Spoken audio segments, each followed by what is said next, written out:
መጽሐፍ ቅዱስ ዝምታን ኢንካሬጅ ያደርጋል። አስተዋይ ግን ዝም ይላል ይላል። ወዳጁን የሚንቅ አእምሮ የጎደለው ነው፣ አስተዋይ ግን ዝም ይላል። ለመስማት የፈጠንክ ለመናገር የዘገየህ ሁን ይላል። ሀገራችንን እየጎዳ ያለው ነገር አንዱና ዋነኛው ንግግር ነው ብዬ አስባለሁ። አንደበት እሳት ነው ይላል፣ ያቃጥላል፣ ጫካውን ያቃጥላል ይላል። እኔ ማን ነኝ? እኔ ሰዎች የሚሉኝ ነኝ ወይ ብዬ መጠየቅ አለብኝ። ስለምትናገሩት ስለ እያንዳንዱ ቃል በፍርድ ቀን መልስ ትሰጡበታላችሁ ተብሎ አይ አም ዋት ጋድ ሴይስ አይ አም ነው የምለው። እኔ እግዚአብሔር ነህ ያለኝን ነኝ። መጀመሪያ ዘፍጥረት ላይ እግዚአብሔር ሲፈጥር ምንድን ነው ያደረገው? ተራራውን እንደዚህ ቀረጸ፣ እንደ አርኪቴክት ዩኒቨርሱን እቺን ኮከብ እንዲላርጋት ብሎ ነው የፈጠረው አይደለም። ቃል ነው የተናገረው። እግዚአብሔርም ብርሃን ይሁን አለ፣ ብርሃን ሆነ። ቃል ነው የተናገረው። just like that። ከዛ ምድር በሙሉ በውሃ የተሸፈነች ነበረች። እግዚአብሔርም ውሃው ወደ አንድ ቦታ ይሰብሰብ አለ። ከዛ ውቅያኖስ አገኘሽ። የብሱ ይገለጥ አለ፣ ተናገረ። ከዛ የብሱ ተገለጠ። ምድር ፍሬ ያለው ዛፍ ታብቅል፣ ቡቃያ ያለው ሳር ታብቅል ብሎ ተናገረ፣ በቀለ። ውሃው እንትን የሚንቀሳቀሱ ይፍጠር አለ፣ ተናገረ፣ ሆነ። ከሰማይ ጠፈር በታች ከምድር በላይ ወፎች ይብረሩ አለ። የፈጠረው በቃላት ነው እና ቃላት እየተናገረ ነው የሰራው። ዩኒቨርስን የሰራው ቃላት እየተናገረ ነው እና የቃልን ኃይል ታያለሽ። እሱ የሱ የአምላክ ቃል ነው። ቃል ተናግሮ የሌለ ነገር ይሁን ሲል የሌለ ነገር አውት ኦፍ ናቲንግ ይመጣል ማለት ነው። ከዛ ቃል ራሱ ደግሞ ክርስቶስ ልጁ ራሱ ቃል ነበር የሚባለው። ቃል በመጀመሪያ ቃል ነበረ፣ ቃል በእግዚአብሔር ዘንድ ነበር፣ ቃልም እግዚአብሔር ነበረ። በኋላ ቃል ስጋ ሆነ፣ ኢንካርኔሽን ይባላል እሱ። ስለዚህ ቃል ነው። ወደ መጽሐፍ ቅዱሱ ደግሞ ስንመጣ ስለኛ ሲናገር መጀመሪያ እንዴት አስቸጋሪ እንደሆነ ይናገራል። አንደበት እሳት ነው ይላል፣ ያቃጥላል፣ ጫካውን ያቃጥላል ይላል። አንደበት እሳት ነው። ሰው ፈረስን መግራት ችሏል ልጓም አስገብቶ። ሰው መርከብን የሚያክል ነገር ወደ ፈለገው ነገር ማንቀሳቀስ ይችላል። ነገር ግን አንደበቱን ግን መግታት አልቻለም ይላል። ከዛ አንደበቱን ሳይገታ ልቡን እያሳተ እግዚአብሔርን የሚያመልክ ያለ ከመሰለው አምልኮ ከንቱ ነው ይላል። ምን ማለት ነው? አንዲት ሴት ቤተክርስቲያን ሄዳ ዘምራ ጸልያ ጾማ ቤት ስትገባ ሰራተኛዋን ሙልጭ አድርጋ ከሰደበቻት አበላሸችው። ስለዚህ ይናገራል። ዲፊከልት ነው ግን አስቸጋሪ ነው፣ ግን እንድንገታው ግን ይፈልጋል። ምንድን ነው እኛ አድርጎ የተባልነው? አንደኛ መጽሐፍ ቅዱስ ዝምታን ኢንካሬጅ ያደርጋል። አስተዋይ ግን ዝም ይላል ይላል። ወዳጁን የሚንቅ አእምሮ የጎደለው ነው፣ አስተዋይ ግን ዝም ይላል። ለመናገር ጊዜ ያለው ይላል መክብብ ደግሞ፣ ዝም ለማለት ደግሞ ጊዜ ያለው ይላል። ስለዚህ አስበን እንድንናገር ዝም ማለት ባለብን ጊዜ ዝም እንድንል ያበረታታል። ዳዊት አቤቱ ለአፌ ጠባቂ አኑር ይላል። ለአፌ ጠባቂ አኑርልኝ በአንደበቴ እንዳልስት ይላል። መናገር ያለብን ምንድን ነው? መጽሐፍ ቅዱስ ሲነግረን መናገር ያለብን በጨው እንደተቀመመ ይሁን ይላል። የሚያንጽ በጨው የተቀመመ ይሁን ይላል። የምትናገሩት ነገር ተቀምሞ ተዘጋጅቶ ጣፋጭ ሆኖ የሚወጣ እንጂ ክፉ ቃል ከአፋችሁ አይወጣ ይላል እና መልካም ንግግርን ለማነጽ የሚጠቅም ይሁን ይላል። ያማረ ቃል እንደ ማር ወለላ ነው ይላል። እንደ ማር ለነፍስ የሚያለም ለነፍስ ጣፋጭ ነው፣ ለአጥንት ጤና ነው ይላል እና እንደ ማር ወለላ ነው ይላል። ስለዚህ የምንናገረውን ነገር እንድንጠነቀቅ እንድናስብበት ይነግረናል። ውጤት ደግሞ እንዳለው ይነግረናል። አሁን ጌታ ራሱ ሲናገር ከውስጥ ከሆድ የሚወጣው እሱ የሚያረክስ እሱ ነው ያለው። ቃላት ናቸው የሚያረክሱት። ስለምትናገሩት ስለ እያንዳንዱ ቃል በፍርድ ቀን መልስ ትሰጡበታላችሁ ተብሏል። ሕይወትና ሞት በምላስ እጅ ናቸው ይላል። እንዴት ሲሪየስ እንደሆነ ነው የምታየው። ኮንሲኩዌንስ እንዳላቸው ቃላቶቻችን ያሳያል። እና የፈውስ ቃል የሚባሉት እንደዚህ የሚያንጽ ኮምፕሊመንት የሚደረግ የሚጠቅም ነገር ስትናገሪ፣ ያንን ሰው የሚያለመልም ነገር ስትናገሪ፣ ጀነረሲቲ ነው እሱ ራሱ። እኔ አሁን ኮምፕሊመንት ማድረግ እወዳለሁ። ሰዎችን አፕሪሼት አደርጋለሁ። አንድ መድረክ ላይ ከሌሎች ሰዎች ጋር ከተጋበዝኩ መጀመሪያ ስለነሱ ጥሩ ነገር ሳልናገር አልጀምርም። ሊፍት ውስጥ እርጉዝ ሴት ካገኘው አንቺ እርግዝና እንዴት ነው የሚያምርብሽ ነው የምላት። ኮምፕሊመንት ነው። ከዛ ደግሞ ሪል ህመሞች ደግሞ ይፈወሱበታል። በህክምና 2 ታማሚዎች ኖረውኝ እያከምኳቸው ይሄኛው እድናለሁ እፈወሳለሁ ብሎ የሚያምን ከሆነና የሚናገር ከሆነ ይሄኛው ግን አልቆልኛል፣ እኔ ዋጋ የለኝም፣ በቃ ምንም አይድንም ብሎ ካመነ ይሄኛው ይድናል። ይሄኛው ለመዳን ይቸገራል ኢቭን እየታከመ። ምክንያቱም ማይንዳችን ውስጥ የሚፈጠሩ ኬሚካልስ አሉና የፈውስ ቃላት ከአንደበታችን ለራሳችንም በሌሎች ሰዎችም ላይ የምናወጣው ቆንጆ ነሽ፣ ጤነኛ ነሽ፣ you are successful, you are doing good፣ በጣም ጥሩ ነው፣ እኔ ብሬንሽን አደንቃለሁ። እነዚህ ሁሉ የፈውስ ቃላት ናቸው። ያንን ሰው ኢንካሬጅ የሚያደርግ የሚያበረታታ መልካም ቃላቶች ናቸው ማለት ነው። ቃላቶች ፖዚቲቭ ሊሆኑ ይችላሉ፣ ኔጌቲቭ ሊሆኑ ይችላሉ። ኔጌቲቭ ሀሳቦች፣ አሉታዊ ሀሳቦች አእምሮ ውስጥ ካሉ ኔጌቲቭ ቃላቶች ከውስጥ ይወጣሉ። ስድብ፣ የንዴት ቃል፣ የቁጣ ቃል፣ ሚሰብር ነገሮች ከአንደበቴ ይወጣሉ። አእምሮ ውስጥ ደግሞ ፖዚቲቭ ቶት ካለ፣ ፖዚቲቭ ሀሳብ ከሆነ ያለው ፖዚቲቭ ቃላቶች ይወጣሉ። እንደ ምሳሌ እናንሳና ለተመልካቾች በደንብ ግልጽ እንዲሆን የቃላትን አቅም ለማሳየት ምሳሌዎች ልስጥሽ። ከኔጌቲቭ ልጀምር። አንዲት ዶክተር ሶስና የምትባል ሴት አለች። ስሟን ቀይሬው ነው፣ አይደንቲቲዋን ቀይሬዋለሁ። እድሜዋ ወደ 40 ዓመት አካባቢ ነው እና አዲስ አበባ መጣች። ፒኤችዲ አላት። በፊልዷ ፒኤችዲ የሰራች ዶክተር ነች። በጣም ፕሮፌሽናል ነች እና ቤተሰቦቿ እንዳገኛት ጠየቁኝ። እህቶቿ፣ ዘመዶቿ እንዳገኛት ጠየቁኝ። ለምንድን ነው ስላቸው፣ ሰው አታገኝም፣ ግብዣ መሄድ አትፈልግም፣ ሰው መተዋወቅ አትፈልግም፣ አላገባችም፣ ሰርግ መሄድ አትወድም፣ ስትሄድ ግብዣ ከሄደች በጣም ትጨነቃለች፣ ትረበሻለች፣ ሰርግ ከሄደች በጣም ትረበሻለች፣ ትጨነቃለች እና ከሰው ጋር አትገናኝም። እኛ ደግሞ እንድታገባ እንፈልጋለን፣ መለወጥ አለባት አሉ። ከዛ አገናኙኝ።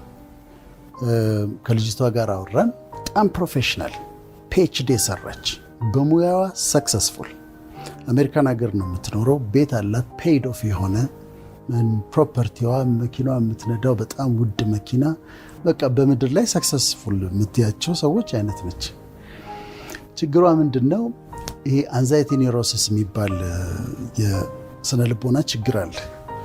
ፍርሃት ማለት ድንገት ፍርሃት ማለት መደንገጥ፣ ማላብ፣ ልብ መምታት፣ እንደዚህ ነው አንዛይቲ ኒውሮሲስ ማለት እና ከዚህ ትሰቃያለች። ሌላ ደግሞ ፓኒክ አታክ አላት። ድንገት ይመጣና ፍርሃት አታክ ያረጋታል እና በጣም ትደነግጣለች። ስለዚህ ሰው አቮይድ እያደረገች ከስራዋ ውጪ ሰው ማግኘት አትፈልግም፣ ሰርግ መሄድ አትፈልግም፣ ሶሻል ያለበት ቦታ፣ ጋዘሪንግ ያለበት ኤክስፖዝ የሚያረጋት ቦታ መሄድ አትፈልግም። ከኔ ጋር ማውራት ጀመርን። ምንድነው ምክንያቱ ለዚህ ብዬ መጠየቅ ጀመርኩ። ከብዙ ካውንስሊንግ በኋላ ልጅቷ ቆንጆ ልጅ ነች በጣም። ለዛ ምክንያት የሆነው ምንድነው? አስቀያሚ ነኝ ብላ ታምናለች። ሴቶች ሁሉ ቆንጆ ናቸው፣ እኔ ግን አላምርም ብላ ነው የምታምነው። ስለዚህ ወደ አንድ ቦታ ወደ ሰርግ የሆነ ወደ ግብዣ ስትሄድ እነዚህ ሁሉ ሴቶች ሲያምሩ እኔ ግን አላምርም ብላ ነው የምታምነው። ማን የነገራት ይሄንን? who told you እንደማታምሪ ማን የነገረሽ? አሁንም በፕሮሰስ ነው። በፕሮሰሱ ስንሄድ 12ኛ ክፍል እያለች ቦይፍሬንድ ነበራት እና ከቦይፍሬንዷ ጋር የተወሰነ ጊዜ ካሳለፉ በኋላ ሲለያዩ አንቺ ሴቱ ሁሉ ቆንጆ ነው፣ አንቺ ግን you are ugly ብሏታል። you are ugly ብሏት፣ አስቀያሚ ነሽ ብሏታል። አልመታትም፣ አልደበደባትም። ምንድን ነው ያደረገው? ቃል የተናገረው ቃል ወረወረባት። you are ugly፣ አስቀያሚ ነሽ አላት። ያ ውስጧ ገብቶ ከሷ ጋር ተዋህዷል። አምነዋለች፣ የነገራትን ነገር አምነዋለች። she was convinced እና አምናው ከሳብኮንሽስ ማይንድ ውስጥ ተቀምጦ አሁን ወደ ፐብሊክ ስትወጣ ያ ነገር ነው ይመጣባት። ያንን ቃል ብትረሳውም ግን ውስጧ የነገራትን ነገር ስላመነችው ኮንፊደንስ አሳጥቷታል። አላገባችም፣ ሰርግ መሄድ አትችልም፣ ግብዣ መሄድ አትችልም። በጣም አጭር ቃል ነው የተናገራት፣ 3 ፊደል ነው የነገራት። ግን ያ እንዴት እንደጎዳት እንዴት ብሬክ እንዳደረጋት ስብዕናዋን እንዴት እንደጎዳው ከ10 ምናምን ዓመት በፊት የተነገራት አንድ ጎረምሳ የነገራት ቃል እንዴት እንደጎዳት ማየት ትችላለሽ። ሰብኮንሽስ ስለሆነ ካውንስሊንግ የሚረዳው ለዚህ ነው። መጀመሪያ ያወራሻት ያጫወትሻት ችግሯ ምን እንደሆነ ታገኛለሽ። ከዛ ቀስ እያልሽ ወደ ኋላ ስትመልሻት እዛ ጋር አንድ ሰውዬ አንድ ነገር እንደተናገራት ታውቂያለሽ። በዛን የደረስነው ቤተሰባችን ውስጥ ዘመዶች ይመጣሉ፣ አክስቶች ይመጣሉ፣ አጎቶች ይመጣሉ። ሲመጡ ቀልድ እየመሰላቸው ልጆች ላይ የሚናገሩት ነገር አለ። እንዴ እቺ ልጅ ትለያለች ከቤተሰቡ፣ ሁሉም ልጆቹ እኮ ቆንጆች ናቸው፣ አንቺ ምን ሆነሽ ነው? ቀይ ናቸው ሁሉም፣ እቺ ግን ከየት ነው የመጣችው? ባሪቾ ብለው ቅጽል ስም ያወጡላት። they have no idea ምን ያህል ስብዕናዋ ላይ ጠባሳ እያስቀመጡ እንደሆነ፣ ወደፊት ኮንፊደንስ የሚያሳጣትን ነገር እያደረጉ እንደሆነ ያውቁ። ስለዚህ ይጎዳል። ፖዚቲቭን የኔን ምሳሌዎች ልንገርሽ፣ በእኔ ህይወት የተፈጠሩ። እኔ 8ኛ ክፍል እያለሁ የወንድሞቼ ጓደኞች ሙዚቀኞች ናቸው እና ዘፋኞችም ይመጣሉ እና ሁሉ እነሱን ነው የማየው። ናይት ክለብ ይሄዳሉ፣ ይዘፍናሉ፣ ያመሻሉ ምናምን ደስ ይለኛል፣ አያቸዋለሁ። ከዛ አንድ ቀን በጣም ፖፑላር የሆነ በሰዓቱ በጣም ዝነኛ የሆነ ዘፋኝ ቬሪ ሃንድሰም በጣም ታዋቂ የሆነ ዘፋኝ እነሱ ጋር ይመጣልና አንድ ቀን ዞራልና ወዳጄ እኛ የምናደርገው እንዳታረግ፣ አንተ ጥሩ ጭንቅላት ነው ያለ፣ መማር አለብህ አለኝ። ገንዘብ አልሰጠኝም፣ ሌላ ነገር አላደረገኝም፣ ቃል ነው የሰጠኝ። ያ ግን ነው እንዴ ብዬ እንዳስብ አደረገኝ። በኋላ 10ኛ ክፍል ስገባ አንድ የማትስ አስተማሪ ነበረኝ፣ አቶ ታምራት ይባላል። ያ ሰው አሁን ማትስ ፈተናለሁ፣ 40 ከ40 አገኛለሁ፣ 60 ከ60 አገኛለሁ። ከስር የሚጽፈው በጣም ቆንጆ ሃንድ ራይቲንግ አለው። ዌል ዳን፣ ኤክሰለንት፣ ኤክስፕሌንዲድ ብሎ ይጽፋል በጣም በቆንጆ ሃንድ ራይቲንግ። አልጥለውም፣ ያንን የፈተና ወረቀት ወስጄ አስቀምጠዋለሁ። በኋላ 10ኛ ክፍል ሆኜ እሱና ሌሎች 2 ጓደኞች ሆነው 3 መጽሐፍ ገዝተው ስጦታ ሰጡኝና ሲሪየስሊ ቁጭ ብለው ጥሩ ጭንቅላት ነው ያለ፣ በጣም መማር አለብህ፣ ባዮሎጂ ደግሞ ስለምትወድ ሌሎቹንም እወዳለሁ፣ ግን ባዮሎጂ ደግሞ በጣም ሕክምና ብታጠና ጥሩ ነው፣ ከዛም እንዳታቆም ብለው ነገሩኝ። ቃላት ነው የነገሩኝ። በእኔ ህይወት ግን በጣም ትልቅ ተጽዕኖ ነበረው። የሞት ቃላት ደግሞ ቀደም ያልናቸው በጣም ዲስትራክቲቭ የሆኑ በራሳችን ላይ የምንናገራቸው ለእኔ እኮ አይሆንልኝም እምልሻለሁ፣ ሞክሬ እድሉ የለኝም እኮ ነው አይሆንልኝም እኮ እንዲሁ ነው በቃ ዘመን የሚያልፈው፣ ለነሱ ነው የሚሆን፣ ለእኔ አይሆንም፣ አይሳካልኝም ብዬ በራሴ ላይ የምናገራቸው ቃላቶች አሉ እና የእውነትም ደግሞ እንደዛ ይሆናል።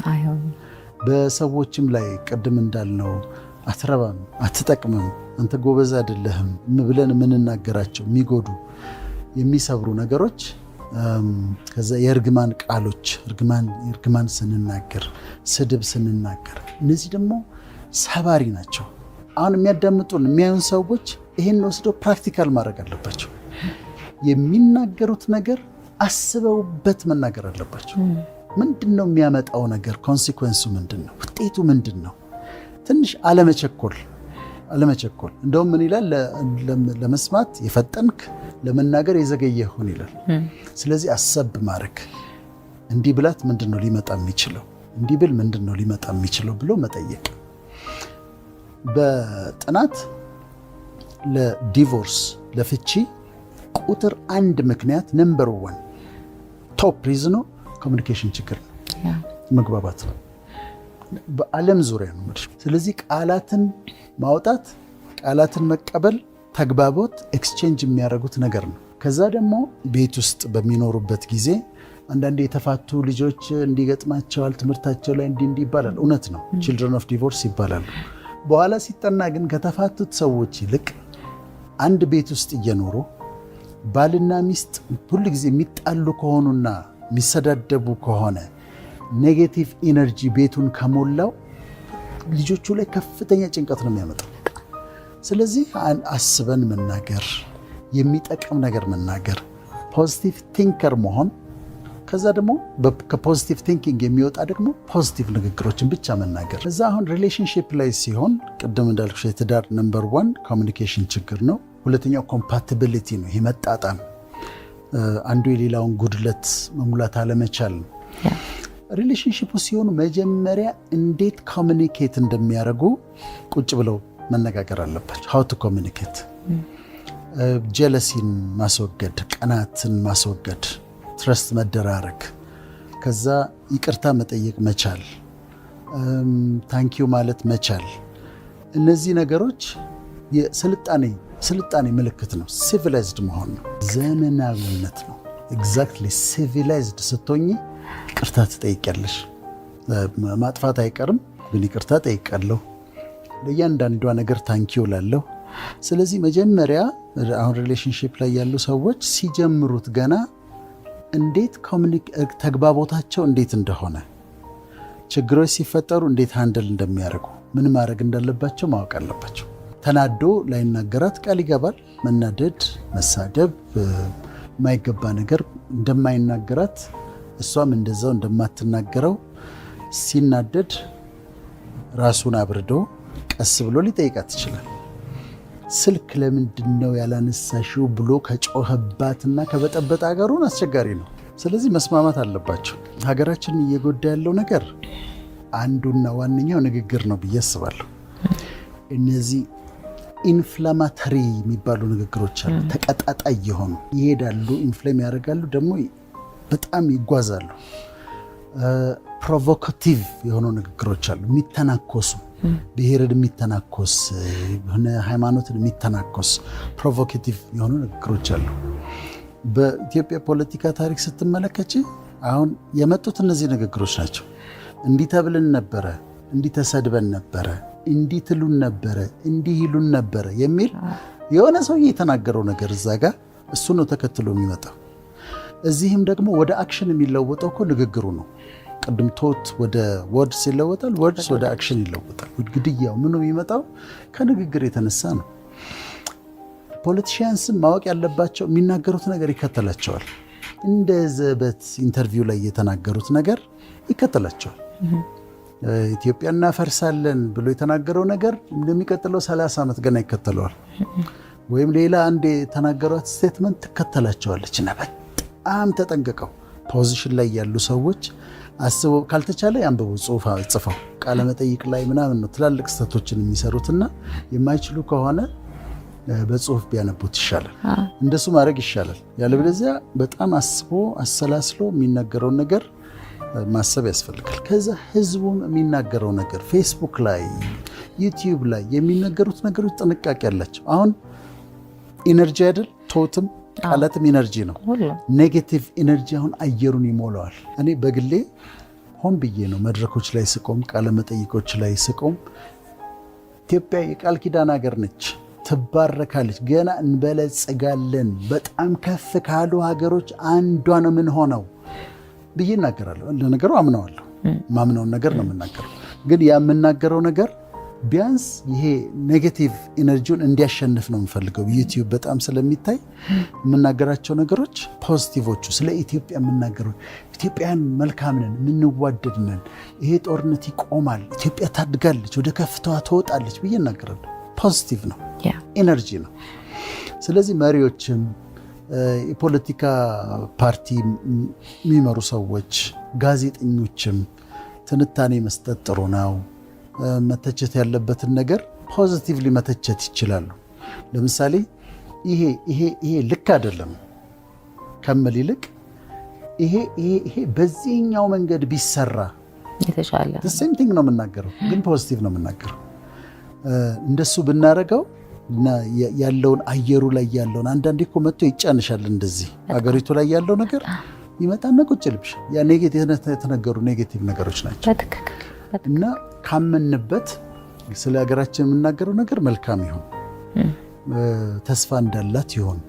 የስድብ ቃላቶችን እናስወግድ። ብሔርን የሚተናኮሉ ሃይማኖትን የሚተናኮሉ ነገሮችን እናስወግድ። በፍጹም አንዱ ሌላውን ያድንቅ፣ እንደው በሃይማኖት ያድንቅ።